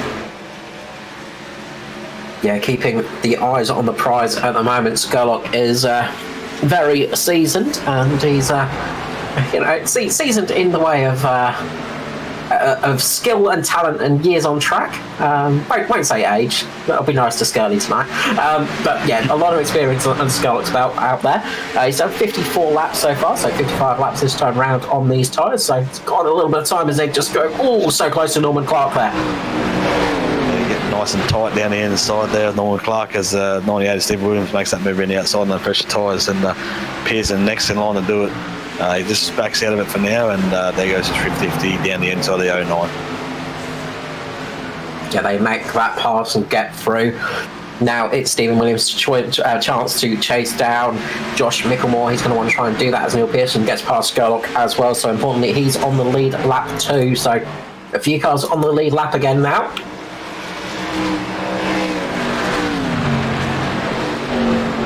And just looking through the field a little bit, we've got Hamish Gallagher in 2nd place. He's a little bit lonely at the moment, and as he just touches the wall, of course. Up the side of the wall. As soon as you start mentioning somebody, just behind him is, I won't say the name, Luke Trahir just behind him in 3rd position with Andrew Dyson in 4th. So Andrew Dyson making a good recovery after an earlier incident. Matty Raymond is right on the back of Andrew Dyson at the moment, so those two are battling it out for position for 4th and 5th. And Josh Micklemore is in 6th with a fast-charging Stephen Williams behind him. Yeah, so good run tonight for Trahir and Matty Raymond. Good to see those guys up there, and they're probably the closest battle on track at this point in time, I think. Just for up in towards the front of the race anyway. But yeah, good to see those guys. Matty Raymond's had a few incidents tonight where he sort of counted himself lucky, got away with a couple there. So it's always helps you get through these races. So good to see. Yeah, he got very lucky in that big accident earlier on, just missing Foster's car, and that was a really lucky moment for him. And that sort of I think that says the races. Sometimes it's sometimes it's nice to have a bit of luck on your side. Yeah, you certainly need it, especially around this place. Yeah, Darlington, when she bites hard. It's a very tricky track. We've said it a few times tonight, but it is a track that will catch you out very quickly, and it is very easy to make a mistake here and make things go bad. Jason Martin on the screen right now, just getting past Ruben Phelps for position. So Jason Martin recovering from that early incident where he got caught up after the spin of JCW on that restart. Few cars getting caught out, and that with penalties, unfortunately. So he's managed to get past Ruben Phelps and is working his way up the field. He's managed to get back up into 15th position. So good recovery drive from Jason Martin. Another driver that is quite good around this track and has a lot of experience around these circuits. So tricky night for him, and it's been a tricky year, you've got to say, for Martin as well. He's not had the best of luck, but he's managed to work his way up there and do a good job. Yeah, certainly. As the leader just crosses the line, so we've got about 5 laps to run here. 6 to go to be exact, so next time by you'll have 5 to go. and we'll just start working to the championship rounds here. So we're winding down. Skurlock's done a good job out front to staying clean, touch wood. Yeah, putting the curse of commentator on now, so nice. Nice one, Dave. Last week in here, I better do something, so you do your best, really. It's your last opportunity to use that power, so you've got to use it while you can. It's a great power that we have up in the commentary booth, of course. But yeah, no, doing a good job out there at the moment, just keeping the car steady and not pushing too hard. James Robbie's worked his way back up into 9th position and on the lead lap as well, so a good result for James Robbie as well. Good run there as well from that little bit later pit stop, and he's currently just chasing down Neil Pearson, so he should be catching him very shortly, so they're going to be fighting it out on the track in a couple of moments. I'd say in the next corner possibly we're going to see James Robbie getting past Neil Pearson. Yeah, definitely. He's going to get a bit held up behind the 35. It gets a bit loose off the turn there. So they're both going to try and get down the inside of the 35 here. Hopefully he doesn't hold James up too much here. And he does. Gets down there and gets involved. So it's a bit of annoyance for the 41. But well within JCW's rights. Yeah, he's fighting for track position, of course, and that's the thing on ovals, is you're always fighting for track position, and that's given Neil Pearson a little bit of breathing room right there, but James Robbie is on those nice, fresher tyres, so he should start catching up pretty quickly, I'd say. So you'll see him just be able to use the adhesion of those tyres quite quickly as we've got 3 laps remaining, so it's getting very close to the end here.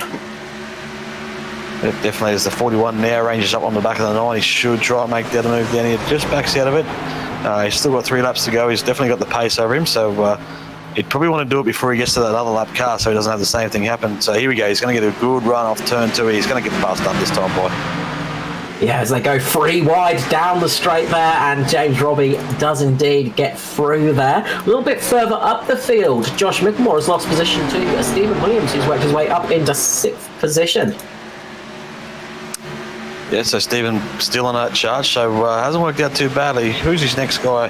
He's another, what is that, for 6 seconds, I think, ahead of Stephen, so I don't think he's going to have enough time to get to that guy, but yeah, not a bad result for top 6.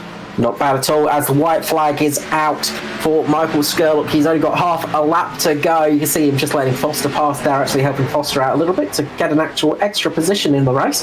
So Foster's going to make it up to 25th position at the end of that one. So Skurlock's just got to make it around this final corner for the final time tonight in a very tricky race. Michael Skurlock takes the victory. 6 positions gained for the race. Behind him, Hamish Gallagher also gaining 6 positions, is going to take out P2. Luke Trahair does a great finish to take out the 3rd position for a crank 1-3. Andrew Dyson, a nice finish for him. Pole position, ended up in 4th position with Matty Raymond, the biggest gainer of the night. 20 positions gained for Matty Raymond, up there in 5th position. Another top 5 finish for Matty Raymond. Great result for him. Stephen Williams finishes in 6th position with James Robbie in 7th. Josh Micklemore in 8th, Neil Pearson in 9th, and Danny G makes it into the top 10 in 10th position. Yeah, good top 10 there. The 350, Michael Skurlock for Crank Esports, back in the winner's circle. I think he won 2 in a row, then Barry Neal got involved, then he's worked his way back to the point. So interesting enough, though, Micklemore's leading the championship, but Skurlock's doing all the winning, so it's more of a consistency championship at the moment. Well, that's it, and we know that Josh Micklemore can be incredibly consistent when he needs to be. I always think back to last year and Micklemore's just ridiculous run of 0 incident points he had at the beginning of the season. I think it was like about 6 or 7 races without, no, it was more like about 10 races without any incident points for Josh Micklemore. So he's just working his way up there and just keeping that car nice and settled. But Skurlock absolutely doing some deserved victory burnout. Yeah, burning it down out there in the Camry. We're going to get some Rahikis up on the wall there, so impress the crowd, get the checkered flag. Well deserved for the night, taming the wild Darlington. Yeah, and what a wild Darlington it's been as the engine finally goes pop. The boss won't be too happy about that. Chris is going to have to pay for another engine. Oh, it gets expensive. Great finish there for the race. And we, as I said, a bit of a tough start to the race, but ended up having a lot of green flag laps towards the end. What I think it was three cautions by my count. I could be wrong there. But tricky start to the race, but a long green flag period there at the end is what we love to see. And we saw some good recovery drives and some good races as well. So let's run through the rest of the finishing order. So, as you said, Denny G finished in 10th place. So, from 11th place, we had Adam Rosell. Joshua Carroll-Walton finished 12th. 13th was Parry Anastakis with Scott Griffith in 14th. 15th was Jason Martin with Ruben Phelps in 16th. 17th was Greg Spencer with Paul Jackson in 18th. 19th was Justin Witcher. Mirko Dornak finished in 20th. 21st with Barry Neal with Riley Kurz. 22nd, Norman Clark. 23rd. 24th, Ryan Jones. 25th, Edward Foster. Aidan Schultz, 26th. 27th, Lachlan Akpio. Christopher Finley, 28th. 29th was Phil Otto and Dwayne Price in 30th position. And, of course, Michael Skurlock taking out the victory with Hamish Gallagher and Luke Traher. That's your top three tonight from Darlington on FGMeCast for the ANZCAR Cup. So we'll just wait for the drivers to start congregating into their rooms and start positioning themselves so that we can grab them down and have a bit of a chat to them, as we often like to do. So we'll try and get them in relatively short order. So we'll start off with the third place man, Mr. Luke Traher. Luke Traher, congratulations on that top three finish and welcome back to the booth. Yeah, thanks, Carl. Crazy to pull that out. I'm saying to the guys before the start of the race, because I got into practice late, was caught up with a couple of things, and Skirley said to me, he's like, mate, you better put some laps in, it's loose. And I'm like, should be right. No, I could not. Every single wall, like on every single turn for about 8 laps, kept hitting it. And I actually said I might not race because I don't want to screw anyone up. And I just sort of started picking it up, towards the end. I thought, stuff it. I'll say, I'll just keep it clean. And it worked out in the end. So, I would have been happy to finish the race so that we can get a top 3. Well, you did a good job. You made up 14 positions in the end as well. So obviously it started clicking towards the end there, but we saw a lot of drivers struggling out there tonight. It definitely looked like grip was definitely missing for you. Oh, 100%. And it just sort of falls off so quick. And, part of the trick is any of the guys will tell you is you just got to be waiting and ready for it. You could probably not count the amount of times that I touched the wall, and probably a lot of the other guys too, because it's just, you're feeling good 1 second, all of a sudden you just come in that little bit too hot and you're not adjusting your brake point and you're straight into that wall. So, I'm happy I only sort of touched it up a little bit. Almost stuffed myself coming to the pits and overshot the pit box when I wanted to come in and had to keep going. So, to get the P3 after all that stuff is, I'm happy with that. Yeah, we did notice that one. Unfortunately, we caught that one on the stream. Sorry about that one. Yeah. The cone just came out at me. I was like, oh, shit. Better keep going. And, I think it caught a couple of people out. So cones, they're the worst. They always attack at the worst possible time. Now, congratulations on that top 3 finish. Another top 3 in the Cup Series for you. You've been having a great year so far, and it's good to see you back up here in the booth, of course, Luke. And as usual shout-outs and things like that. Yeah, of course. The first shout out to my man Skirley. I honestly didn't really care where I came tonight. I was just so happy for him to get the win that he needed to tonight. With everything that means and what comes with it. So we're just so wrapped. And aside, and the next one definitely goes to our newer teammate Schultz, because he bombed out a little bit early, but he is doing such a damn good job with guiding Skirley home and just keeping him calm and in his ear and telling him where he sort of is on the track. So, we'd rather him be racing than on the track, but he was so instrumental in looking after us at that last part of the race. So, and just obviously finally, just to support his virtual motorsport mentor as always. Obviously the team, Crank Esports, and all the guys who run with Mirko, loving having him on board. Obviously he's raced with the other guys before as well, but I'm a big fan of racing with him too. And iRacing Designs for our paints. Keeping us looking fresh every week. And you guys, of course, at FGM. Oh, you're always welcome. Obviously, you didn't do your paint job too much favours on the front tonight. They're going to have a hard job to buff all of that out for you. But great top 3 finish for you, and congratulations again. Next up, we will jump to Mitch Motorsport to Hamish Gallagher. Welcome back to the booth, Hamish. It's been a little bit of time since I last spoke to you, but glad to have you back up in the booth for a P2 finish here at a very, very tricky Darlington. I don't think I'd ever get to talk to you again, Carl. It's been one of those years, but of all tracks I thought I'd get a podium, this was definitely not it. I had zero confidence coming into this race tonight. This thing was out of control.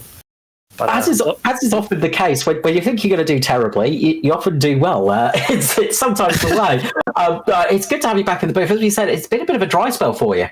Yeah, no, I think I've had good speed this year. Just things haven't quite gone my way, but that's just how it is, you know. Complete opposite of Skirley. Everything he touches turns to gold. But it was obviously a pretty weird race. Like I couldn't string more than 10 laps together in practice, so I was just like, oh, let's see how it goes. But obviously it was a bit of a weird one. We had a few odd restarts, but I just once I got into a few more laps, got into a bit of rhythm. I feel I was doing okay, but not quite sure what happened on the strategy there. I'm not sure how I got absolutely destroyed by Skirley, but you know, that's just how he is. He's a good driver. But yeah, I'm just real happy to come out here, especially with zero incidents, because I'm right on that bubble. I've been on the 20, so I just wanted to have a nice, clean, safe race, and that's exactly what happened. So I'm real happy. No, that's the main thing, is getting through, of course. I mean, you are in the top 10 in the championship still, so, and this is only going to help your position, of course. You've been having, it's not been a season that's been lit on fire, but you've been relatively consistent, of course, all year. 6 top 10 finishes. It's just been tricky getting up into the final few slots for you, it seems. Yeah, no, it was a bit of a tough start of the year. There was a few accidents that weren't necessarily my fault, but that's racing. But coming good lately. Had a few top 5s, you know, just knock on wood. But yeah, so it's a little bit better lately. Well, hopefully, fingers crossed, this will be a bit of a turning point, and we'll see you back in the booth in a relatively short period as well, because we always love having you up here, of course. And again, congratulations on that top 2 finish, and as usual, the usual shout out and love to sponsors. Yeah, big shout out to all the Mitch boys, Josh, Jason, Dan, Bob, Rob. Obviously, you guys for broadcast doing a great job. Even though I assume this is Dave's last call, is it? Yeah, you know. It is indeed. Getting thrown into the hailfire coming to Dover. Boys coming back. Yeah, look out. Yeah, looking forward to it. And just shout out to Skirley. He's just on fire right now and untouchable. Yes, and speaking of Skirley, the winner of today's race from Darlington is one Mr. Michael Skerlock. Michael Skerlock, and congratulations on that victory. Thank you, sir. Thank you. I don't know. Everything just sort of landed in my lap on that one. Hamish is saying that I smoked him and that, but no, I was behind him for ages. I couldn't do anything. Like, I might have been near him, but it's a different matter when you try to pass someone. And then after a while, he was actually starting to pull away before he pitted. And I was going to try and undercut him to try and get around him, but he pitted first. And then, unfortunately, something happened there. Obviously, he got speeding fine, I'm guessing. And then Neil Pearson had some pace. He was coming up behind us. He caught us up heaps. And then I just let him go because I was going to try and pit then as well. And then something happened to him. He shouted out getting angry at somebody on the radio. He got a black flag for something. So I was like, you know, a bit of bittersweet there for me. But, yeah, I mean, I was just going, oh, my God, what's going on here? I didn't even know I was in first until the very end, like until Aiden started doing the spotting for me. And then you'd tell me, oh, no, you're like 15 seconds in front. And I'm like, oh, what? All right. Don't know how this has happened, but yeah. Just fell in my lap, mate, really. That's very much like you, Skirley, not to know you're in the lead and just be pacing around being like, oh, yeah, things aren't going too well. Oh, wait, I'm winning. Oh, that's what's going on. A brilliant drive from you. It looked really, really tricky out there, though, tonight. Yeah, lucky I did a race or two earlier on this morning, and I sort of got the hang of it, because when I first started, I was like, I can't drive this thing. Like, I didn't know how anyone was going to get around. It was out of control. But then it just sort of comes to you in a while, and then you just got to be real soft on it, you know, smooth, flowy, everything. But yeah, so I'm trying to read it. I'm trying to find out this big 3 thing, you know. Oh, it's the next Darlington you got to win. So you got to do it all over again. Oh, mate, I was. No. See how much work I put into winning that thing. I wanted to wait for that one because it's the Darlington Classic round, of course, and Charlotte 300. 600. Isn't it? Yes. I swear people were saying last week you got to win it next week. I swear. I'm not 100% sure, but I'm pretty sure it was the next Darlington on my calendar. Yeah. When there's another one, it's convenient. They can just push it on. No, we don't want to give it away yet. Well, no, we want to give some other people. Well, nobody else has a chance, but we want to make it harder for you, Scully. I have to win that one too. Then that's it. You've got to do it all over again. I was going. God wants me to have this thing. Look at it. He's working for me. Black flags. He's got speeding fine. God is real. Look out. Maybe he isn't. Maybe now all of a sudden someone's laughing in my face. This is just a prelude, mate. This is just a warm up. Well, I thought there was a reason why I wasn't that excited at the end there. I was like, something doesn't feel right. I don't feel that happy. Something's not right here. No, congratulations on a victory, on a brilliant victory, Scully. As I said, it looked really tricky out there, but a really good win for you there. Just having a look. Yeah, it's the Darlington throwback round after the Charlotte 300. So yeah, so you got to do it all over again. So next Darlington race, if you don't win Charlotte, then you got to win Darlington again. Yeah, Charlotte's going to be hard. Just because I know some of the boys here got some setups they can pluck from some serious people, you know what I mean? Yes. I don't think I can tinker a pro setup, to be honest. Oh, well, we'll have to find out. Look, it's going to make it a little bit more interesting for you. I'll ride with God, mate. God now. God's on my side now. That's it. We know that you're on a mission from God. That's it. You'll have to get some. I don't know any prayers yet, though. Got to learn some prayers. Prophet, your new nickname, mate, the Prophet Skirlock.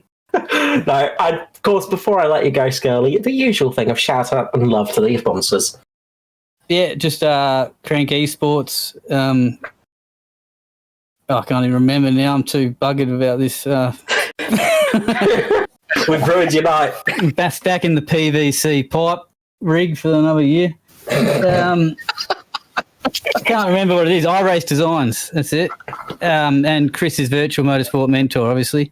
And FGMeCast and ANZCAR and Phil Otto and James Robbie and and with that we're going to and Luke. Well done, Luke. Third place. You come out of nowhere for that.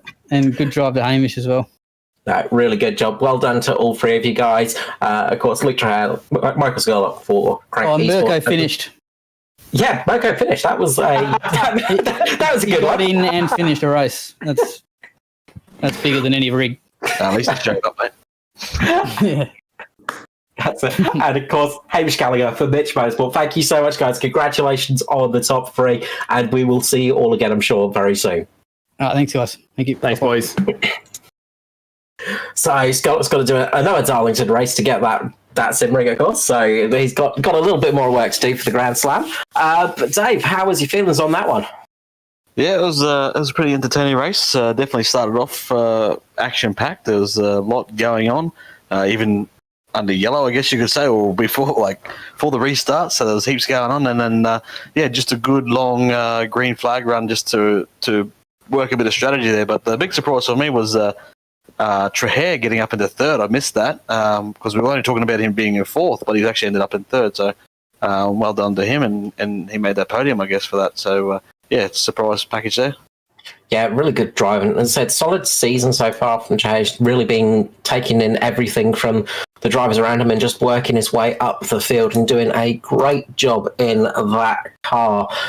So we, of course, we've finished Darlington, so that's one race down for the Cup. But we have some more races coming up, and of course we will be losing you next time out, Dave. So thank you so much for joining us up in the commentary booth. It's been a pleasure, and we wish you all the best for Dover on the 13th of May, and that will be shown here, of course, on FGMeCast for the ANZCAR Cup. But we have trucks back next week. So the ANZCAR Truck Series is back, and that's going to be starting off at Pocono. So 70 laps of Pocono on the 10th. That will be Monday night. And then we have our Xfinity Thunder Series starting back up once more on the Wednesdays. So that will be on May the 12th. We'll be starting that one at Dover as well. So Xfinity is back and ready to go. And also on FGMeCast, of course, we have the Oz Pro Am coming up, and that is going to be with the Dallara DW12 IndyCar at Monza. A very interesting race that one's going to be, so make sure to join us for that one. That's going to be a very exciting one on Tuesday night. Next Tuesday, the whatever the date is, the 11th. So Tuesday 11th for that one. Come and join us for that one, because that's going to be really interesting for the bit of the wild card round for the Oz Pro Am series as we head to Monza for that one. There's going to be some Indy cars taking some banking and regular track at that one, so that's going to be a fantastic race. As usual, we'll give a big shout out and thank you to AJ Insurance Company for helping keeping us on the air. Big thank you to Stuart Brown, of course, up doing the cameras. Big thank you to Dave Douglas as well, of course. Thank you so much, Dave, for all your help up here in the commentary booth. It's been a pleasure having you. Yeah, no, definitely. It's been fun. Looking forward to actually just watching the replay of the 35 there on a restart and thinking, I've got to be in that next week, so I'll be comfortable up here, but itching to get back out there and race with these boys, so hopefully we can have a good run at Dover. Yeah, it'll be fun watching you back out on track. Looking forward to it. And to all of you for joining us tonight, thank you so much for watching. We wouldn't be able to do this without you, so if you could leave a like, subscribe, and also comment, it always helps the algorithms out, keeps us going. But thank you so much from FGMeCast and, of course, ANZCAR. We will see you all again soon. From myself, Carl Withey. Bye-bye.